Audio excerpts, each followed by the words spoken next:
Ramdam sa ilang bahagi ng Mindanao ang pagyanig ng magnitude 6 na lindol kaninang umaga sa Davao Oriental.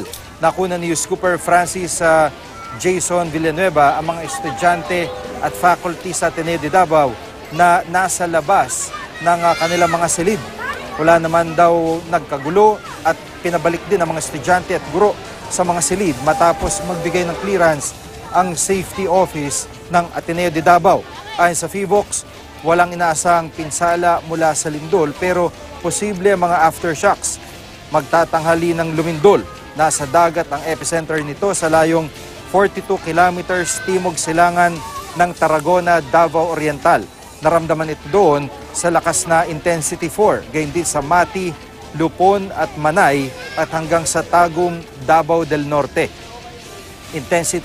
Intensity 3 ito sa mga lungsod ng Davao, Cagayan de Oro at Jensan at Intensity 2 sa Bislig City, Surigao City, Alabel at Malapatan sa Sarangani at Hinatuan sa Surigao del Sur.